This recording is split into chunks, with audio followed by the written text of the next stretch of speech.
Porque sabemos que toda la creación gime a una y a una con dolores de parto hasta ahora.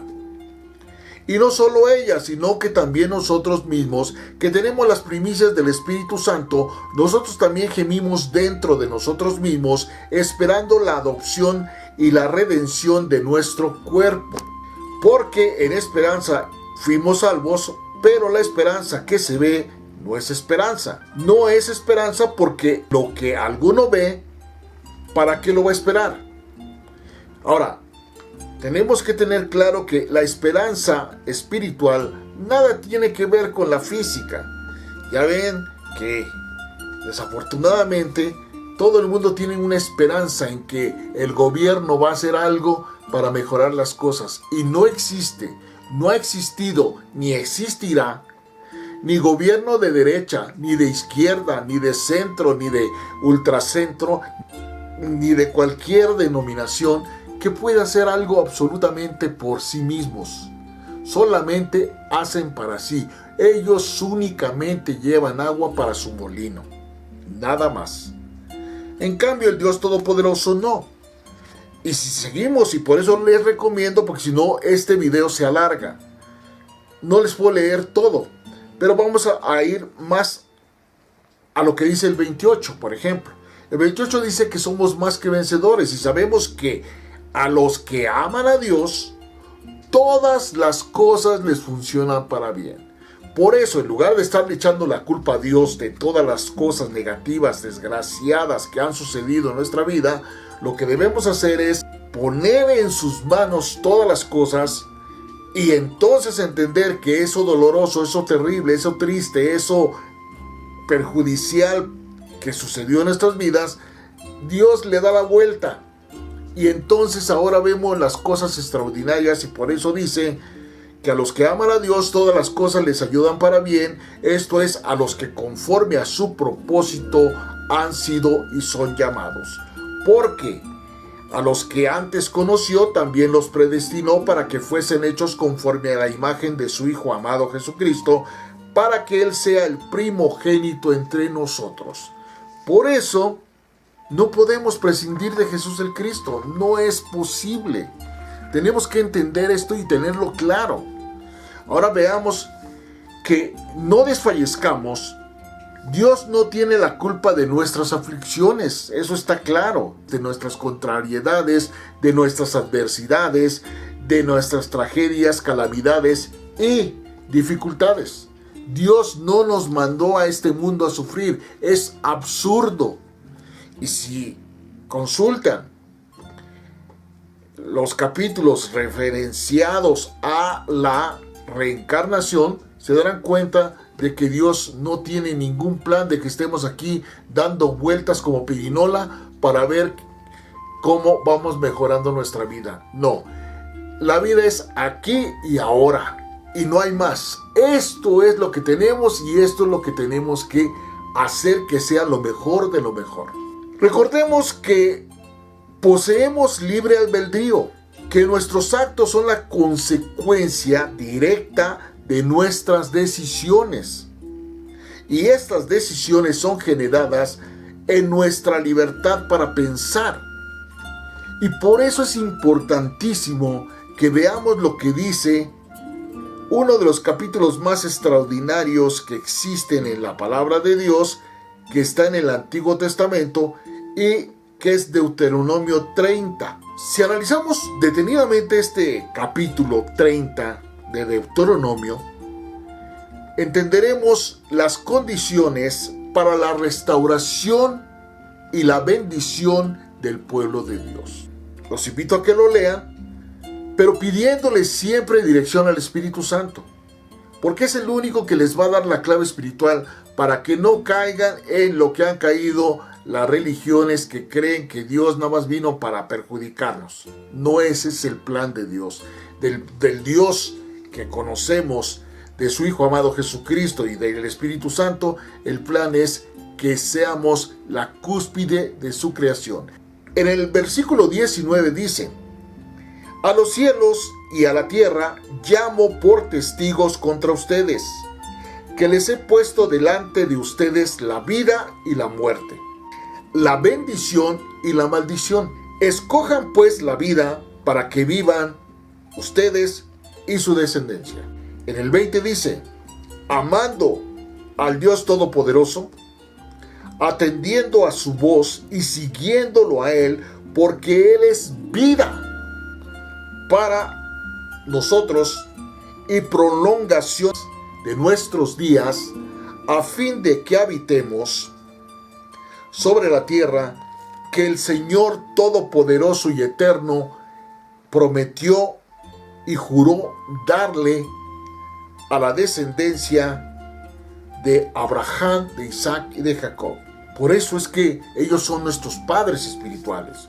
Pero ya vimos que Abraham representa nuestro cuerpo. Por eso la fe hay que mostrarla con hechos, no con palabras. Isaac es nuestra mente y nuestro corazón, y Jacob, que finalmente se cambió de nombre y se llamó Israel, es nuestro espíritu. En esa forma nosotros podemos entender claramente todo este significado, en lugar de estarle echando la culpa a Dios de todo lo malo que sucede. Entonces dice, de ahí que se impone una reconciliación con Dios. Se impone no alejarnos de Él, sino por el contrario, estar pegados a Él, y se impone una frecuente, continua y permanente e inevitable disposición de estar atentos a su palabra. Por eso es de vital importancia. Por eso es importante tener toda la disposición para estar en comunión con el Espíritu Santo. Porque es el Paracleto divino, es el Consolador, es el que está aquí, pero no lo vemos. Pero si nosotros lo invocamos, lo sentiremos su presencia, y no solamente eso, sentiremos su palabra, sus enseñanzas, sus designios, sus preceptos, sus enseñanzas, sus mandamientos, para cumplirlos, para concretarlos de manera libre, sin apremios, sin obligaciones ni temores. Es decir, pensar, sentir, intuir, decidir y actuar en el conocimiento pleno, actuar con conocimiento de causa, de que esta fuente inagotable de bondad que es Dios, no puede brotar ninguna fuente de maldad. No hay ninguna posibilidad. Santiago lo dijo claramente. Y veamos lo que dice Santiago 3:11. Pero para entender el texto y el contexto, vamos a empezar desde el 8.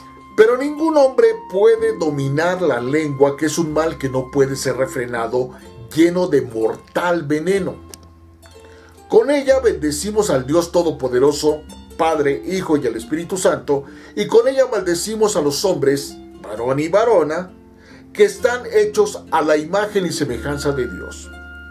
De esta misma boca proceden bendición y maldición. Es decir, de nosotros los seres humanos sí se da eso, que de una misma fuente sale bendición y maldición. Tenemos esa capacidad o cualidad, si queremos llamarla de esa manera, aunque realmente no debería ser ningún tipo de cualidad. De esta misma boca proceden bendición y maldición. Hermanos, esto no puede ser, no es posible, no debería ser. Sin embargo, nosotros somos tan increíblemente hechos que nos damos el lujo de romper lo que no se puede hacer. ¿Acaso alguna fuente hecha por una misma abertura, agua dulce y agua amarga? Hermanos míos, ¿puede acaso la higuera producir aceitunas o la vid producir higos? Así también ustedes deben de comprender que ninguna fuente puede dar agua dulce y agua salada. Entonces, ¿cómo es posible que nosotros osemos echarle la culpa a Dios de todo lo que sucede? Y creemos que Dios es el causante de todo lo que pasa.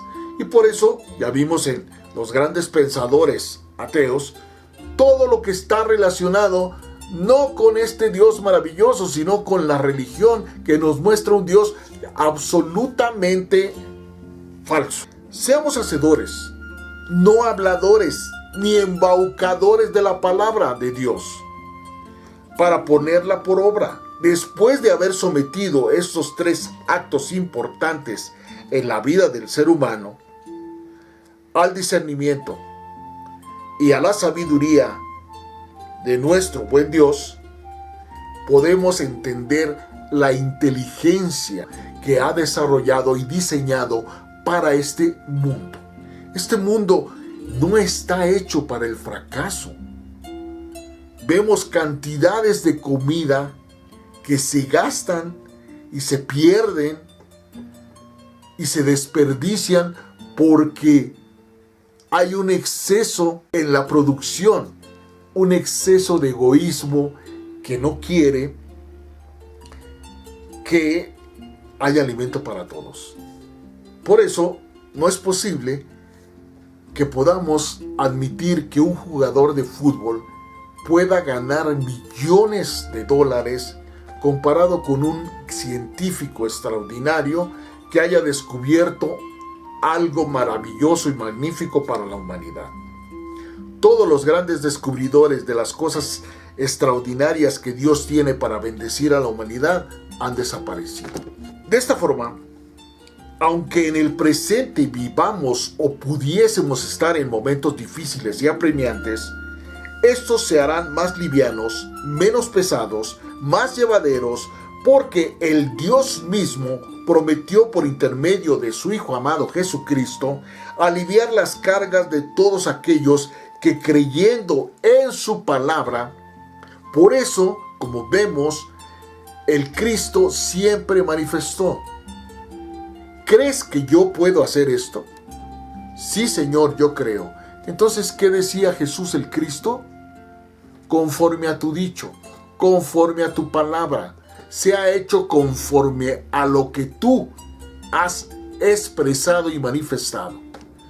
Por eso, cuando Pedro no había pescado nada, llega Jesús, que es carpintero, no es pescador, y le pretende enseñar a un pescador que vaya y bogue mar adentro para echar la red.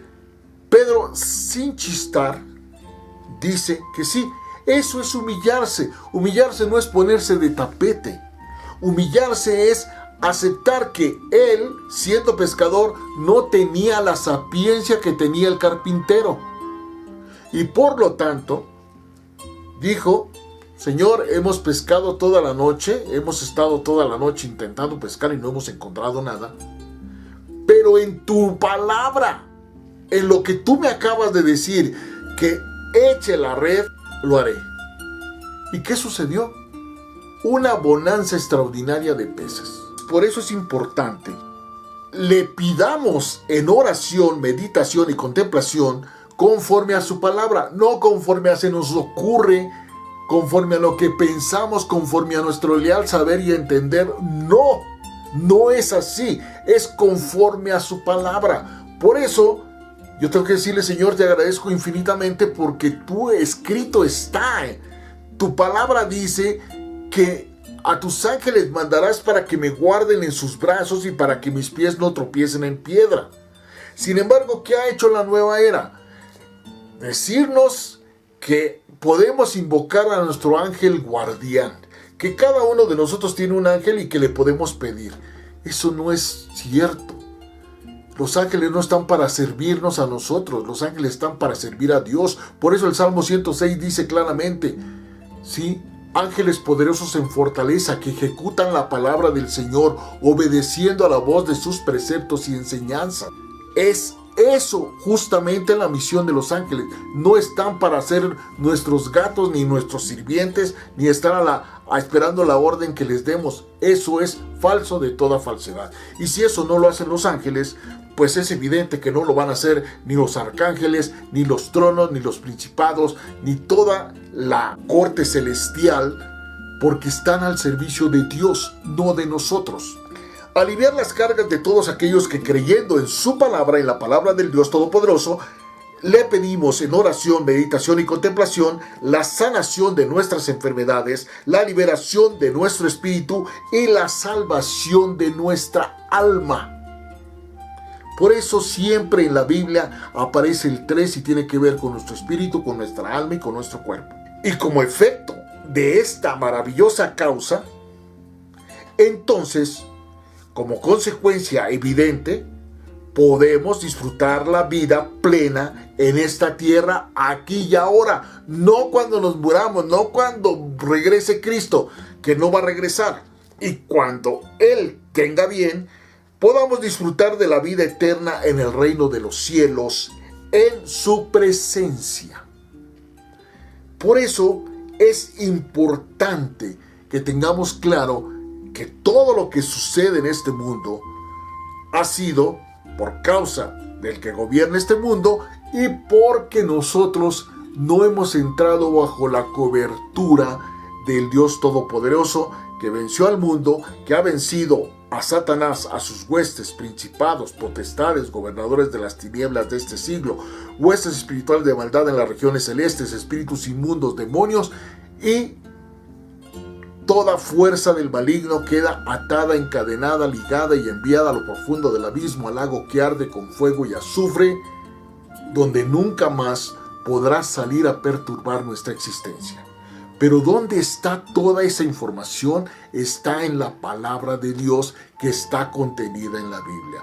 Por eso, antes de abrir este bendito libro, tenemos que decir: Señor, Espíritu Santo del Dios Altísimo y Viviente, ilumíname. Abre los oídos de mi entendimiento y los ojos de mi comprensión para que pueda entender, comprender lo que tú quieres para mí y ponerlo por obra. No quiero ser ni oidor ni hablador de tu palabra. Quiero ser hacedor de tu palabra para ponerla por obra. Mis gentiles amigos, les agradezco el favor de su atención y los espero en la próxima emisión de Escudriñando tu Palabra. Gracias, Dios los bendice, Dios los guarda, Dios hace resplandecer su rostro sobre nosotros, tiene de nosotros misericordia y nos llena de su infinita gracia. Amén, amén y amén. Gracias. Sangre de tantas heridas por tomar tan mala decisión. Cuestioné, pregunté y te grité: ¿hasta cuándo, Señor? Pero Él solo cayó y me abrazó y mi alma al fin lo entendió. Dios no tiene la culpa, no, de mi mala decisión.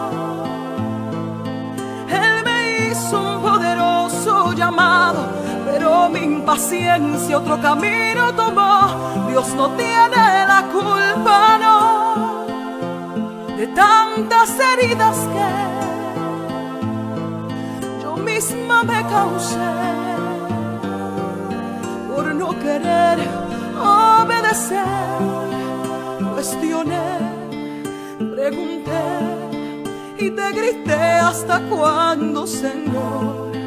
Pero Él solo cayó y me abrazó y mi alma al fin lo entendió. Dios no tiene la culpa, no, de mi mala decisión. Él me hizo un poderoso llamado, pero mi impaciencia otro camino tomó. Dios no tiene la culpa, no, de tantas heridas que yo misma me causé